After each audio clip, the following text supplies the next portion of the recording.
ठीक है, चालू कर दिया। चलो तो आइए, आप लोगों का जीडीसीसी में स्वागत है। और हम लोग आज देखने जा रहे हैं ज्योग्राफी का पहला चैप्टर, जो कि चैप्टर फर्स्ट में सारा का सारा प्रीवियस ईयर क्वेश्चन कराएंगे, ठीक है ना। और शायद हमारा चैप्टर 1 खत्म हो चुका है ना। अब देखते हैं तुम लोगों ने कि चैप्टर 1 से कितना क्वेश्चन लगा पाते हो, है ना। तो आइए चलते हैं सीधे स्क्रीन पर। क्वेश्चन नंबर 1, है ना। क्वेश्चन नंबर 1, क्वेश्चन नंबर 1 है सौर ऊर्जा। कौन सा ऊर्जा? सौर ऊर्जा निम्नलिखित में कौन सा संसाधन है? क्या बताना है? सौर ऊर्जा जो है कौन सा संसाधन है? ऑप्शन है मानवकृत, पुनः पूर्ति योग्य, अजैव, अचक्रीय। क्या होगा इसका आंसर? सौर ऊर्जा क्या है? पुनः पूर्ति योग्य। तुम लोग अपने से भी ऐसे भी सोच के देखो, सनलाइट डेली उगता है ना, फिर आज हुआ फिर कल भी हो जाएगा, फिर परसों भी हो जाएगा, इसीलिए ये क्या है? पुनः पूर्ति योग्य। नेक्स्ट, अच्छा इसका डिस्कशन भी हम दे रखे हैं ना। इसका सही उत्तर भी है पुनः पूर्ति योग्य सौर ऊर्जा सूर्य से लगातार प्राप्त होती है और प्राकृतिक रूप से पुनः उपलब्ध होती रहती है, इसलिए इसे पुनः पूर्ति योग्य संसाधन कहा जाता है ना। तो आइए अब अगला क्वेश्चन देखते हैं क्या है। क्वेश्चन नंबर 2, तो लगाइए क्वेश्चन नंबर 2। सुंदरबन है, क्लास 10 में पढ़ते हैं कर जाती है। चलो देखो बेटा, क्वेश्चन नंबर 2 है सुंदरबन है, कहाँ है? बताना, राइट, पश्चिम बंगाल में। चलो इसका थोड़ा डिस्कशन देख लेते हैं क्वेश्चन नंबर 2 का। तो आइए देखते हैं डिस्कशन। सही उत्तर पश्चिम बंगाल सुंदरबन विश्व का सबसे बड़ा मैंग्रोव वन है। विश्व का सबसे बड़ा मैंग्रोव वन है, जो गंगा और ब्रह्मपुत्र डेल्टा में स्थित है। इसका अधिकांश भाग पश्चिम बंगाल में तथा शेष बांग्लादेश में फैला है। यह रॉयल बंगाल टाइगर किस लिए रे? रॉयल बंगाल टाइगर के लिए प्रसिद्ध है। तो कौन प्रसिद्ध है रॉयल बंगाल टाइगर के लिए? सुंदरबन किस लिए प्रसिद्ध है? चलो अगला देखें। तो इस प्रकार से अगला क्वेश्चन होगा क्वेश्चन नंबर 3। चलो इसको लगाओ, देखो निम्न में से कौन सी मिट्टी सर्वाधिक बोल रहा है? क्या बोल रहा है? क्या है? उपजाऊ। तो बताओ इन मिट्टी में से सर्वाधिक उपजाऊ मिट्टी कौन सा है? कौन मृदा? जलोढ़, पर्वतीय मृदा, मरुस्थलीय मृदा, जलोढ़ मृदा। देखो ये सारे के सारे प्रीवियस ईयर क्वेश्चन है। अभी इसमें मैंने सिर्फ लिख नहीं रखे कि ये कब पूछा गया है ना। चलो नेक्स्ट क्वेश्चन नंबर, थोड़ा इसका डिस्कशन देख लेते हैं। ठीक है, तुम लोगों का जलोढ़ मिट्टी है ना। जलोढ़ मिट्टी नदियों द्वारा लाई गई उपजाऊ मिट्टी होती है। इसमें पोटास, इसको याद रखना, इसमें पोटास, चूना तथा अन्य पोषक तत्व प्रचुर मात्रा में पाए जाते हैं, इसलिए इसे भारत की सबसे उपजाऊ मिट्टी माना जाता है। अब एक प्यारा सा क्वेश्चन पूछ लेगा कि जलोढ़ मिट्टी में किस पोषक तत्व की प्रधानता होती है? हाँ, तो यही जो है ना, क्या है फायदा है क्या करने से, डिस्कशन करने से।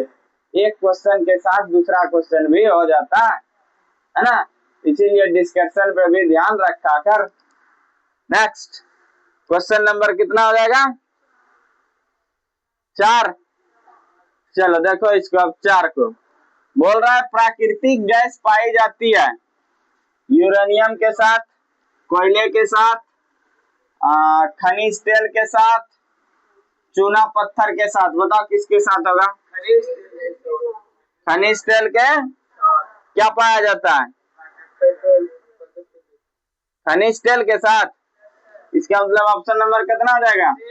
सी। चलो ठीक है, देख लेते हैं इसका थोड़ा डिस्कशन 4 का।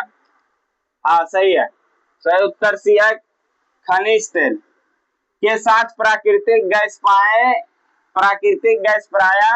खनिज तेल के भंडारों के साथ पाई जाती है और ईंधन तथा उद्योगों में व्यापक रूप से उपयोग भी की जाती है।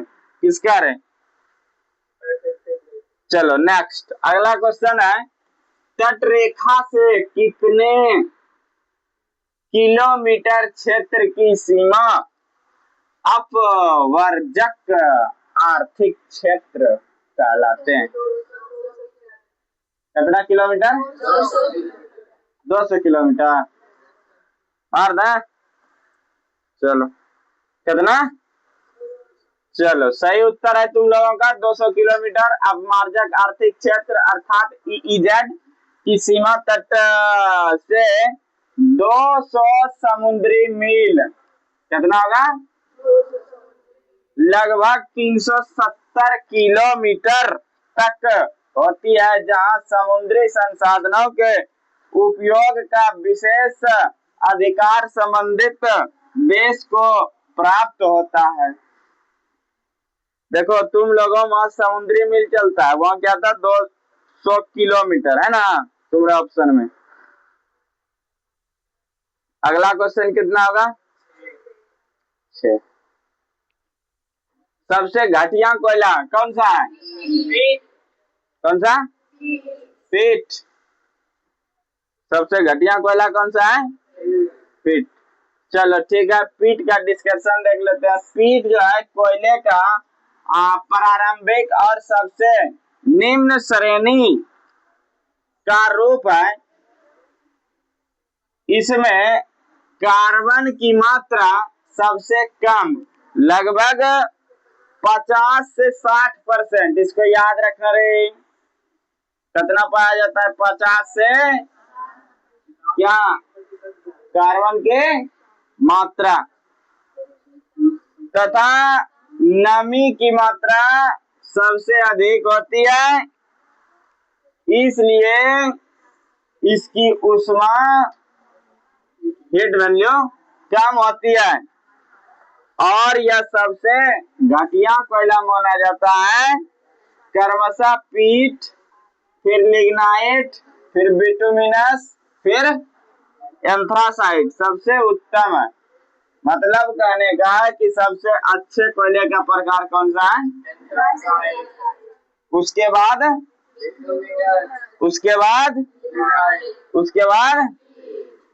एक नंबर पे किसका रख दें?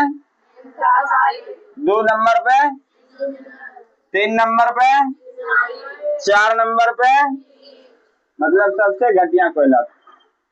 अब ये जो है परसेंटेज तुम लोगों के बुक में कुछ अलग होगा, 30 से कम है, यहाँ 50 से, तो कहीं कहीं तुम लोग 30% से कम याद रखेगा। ये सब कंपटीशन वाला क्षेत्र में ना इतना दिया रखा है, कोई बुक में इतना भी दे रखा है।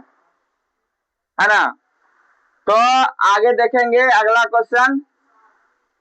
चलो, बोल रहा है गोविंद सागर कृत्रिम जलाशय संबंधित है, कहाँ है बोलो? भाखड़ा नंगल, भाखड़ा नंगल, ठीक है क्या? चलो तब ठीक है, आगे देखते हैं। ठीक है, भाखड़ा नंगल वन। गोविंद सागर भारत का एक प्रसिद्ध कृत्रिम जलाशय है जो सतलुज नदी पर बने भाखड़ा बांध के कारण बना है। इसका नाम 10वें सिख गुरु, कम्मा गुरु, 10वें सिख गुरु गोविंद सिंह के नाम पर रखा गया है। यह जलाशय सिंचाई और जल विद्युत उत्पादन और मत्स्य पालन के लिए महत्वपूर्ण है। अब तुम लोगों से क्वेश्चन पूछेगा ना, इसमें बहुत सारा क्वेश्चन हो गया। भाखड़ा नंगल बांध किस नदी पर है? कहाँ पे है सतलुज नदी, कहाँ पे बहती है, कौन सा राज्य में है, ये भी जानना जरूरी है ना। है कहाँ है रे भाखड़ा नंगल बांध, कहाँ है सब? भारत में सब कोई जानता है। भारत के किस राज्य में? ये क्वेश्चन तुम लोग बताएगा कि भाखड़ा नंगल बांध भारत के किस राज्य में है। और हम बता दिए कि ये जो है सतलुज नदी पर है, ये भाखड़ा नंगल बांध। और ये सिख गुरु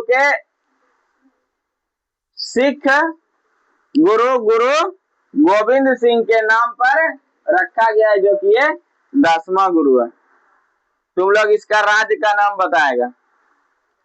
आगे क्वेश्चन है, डाकू की अर्थव्यवस्था का संबंध है संसाधन संग्रह से, संसाधन के विदोहन से, संसाधन के नियोजित दोहन से, या ऑप्शन डी में इनमें से कोई नहीं। क्या होगा इसका आंसर बता? संसाधन के विदोहन से, संसाधन के विदोहन से। आगे चले अगला क्वेश्चन देख लेते हैं। हाँ ठीक है, संसाधन के विदोहन से डाकू अर्थव्यवस्था का अर्थ है कि प्राकृतिक संसाधन का अंधाधुन और अवैज्ञानिक दोहन बिना उनके संरक्षण या भविष्य की चिंता किए इसे संसाधन का तेजी से क्षय होता है और पर्यावरण पर नकारात्मक प्रभाव पड़ता है। पर्यावरण पर क्या होता है? नकारात्मक प्रभाव। चलो अगला क्वेश्चन नंबर 9 देखो। क्वेश्चन नंबर 9 कह रहा है कि कोयला किस प्रकार का संसाधन है? कोयला किस प्रकार का संसाधन है? ओ नवीन करनी है। चलो यही सही है, कर दे ठीक। चलो ठीक है, कोयला किस प्रकार का संसाधन है? अनवीनकरणीय। चलो इसका डिस्कशन देख लेते हैं। कोयला बनने में लाखों करोड़ों वर्ष लगते हैं, इसलिए इसे मानव जीवन काल में दोबारा नहीं बनाया जा सकता। इसी कारण से इसको अनवीनकरणीय, क्या अनवीनकरणीय संसाधन कहा जाता है। यह ऊर्जा का प्रमुख स्रोत है, लेकिन इसका भंडार सीमित है। इसका भंडार क्या है? सीमित है। किसका भंडार? कोयले का भंडार। अब तुम लोग बताओ कि कोयले को अनवीनकरणीय संसाधन क्यों कहा जाता है? और क्या कहा है देखो, मानव जीवन का कैसे व्यवहार इसीलिए इसको क्या कहा जाता है? चलो अगला क्वेश्चन, क्वेश्चन नंबर कितना रहे? 10 बोल रहा है। क्वेश्चन नंबर 10 कि समुद्री क्षेत्र में राजनीतिक सीमा के कितना किलोमीटर क्षेत्र तक संपदा निहित है? बताना है। 10.2 किलोमीटर, 15.5 किलोमीटर, 19.2 किलोमीटर, 12.5 किलोमीटर। क्या होगा इसका आंसर? बताओ क्या होगा? 12.5 चलो ठीक है, 12.5 किलोमीटर। अब इसका थोड़ा डिस्कशन देख लेते हैं, है ना। चलो ठीक है, 12.5 किलोमीटर बोल रहा है। किसी देश की प्रादेशिक समुद्री सीमा, कौन सी सीमा? प्रादेशिक समुद्री सीमा तट से 12 समुद्री मील। तट से कितना? तट से 12 समुद्री मील, लगभग कितना रहे? 22.2 किलोमीटर तक मानी जाती है। यदि आपकी पुस्तक देखो लिख रखा है, आपकी पुस्तक में उत्तर 12.5 है, 12.5 किलोमीटर दिया गया है, तो परीक्षा की दृष्टि से वही स्वीकार करें, जबकि वास्तविक अंतरराष्ट्रीय मानक 12 समुद्री मील है। लेकिन ऑप्शन में नहीं होने के कारण हमको कितना लगाना पड़ा? कितना है ऑप्शन में? है किताब में कितना दे रखा है? 19.2 दिया है। और क्या क्या है ऑप्शन में? चलो तो इसमें कितना देख लो रे, 12 समुद्री मील ही है। कितना है वास्तव में? कितना है? 12 समुद्री मील, ठीक ना। आगे चलते हैं। अगला क्वेश्चन है क्वेश्चन नंबर कितना? क्वेश्चन नंबर आ गया 11। तो क्वेश्चन नंबर 11 फिर अब हम लोग अगले दिन करेंगे। आज भर इतना ही, ठीक है ना। अभी चैप्टर 1 से क्वेश्चन हम 100 क्वेश्चन कराएंगे। चैप्टर 1 में ही क ख ग अंग तक है ना। चैप्टर 1 से हम 100 क्वेश्चन कराएंगे। अभी 10 क्वेश्चन था चैप्टर 1 का, ये पहला दिन है ना। फिर तो आइए मिलते हैं नेक्स्ट वीडियो में। जय हिंद, जय भारत।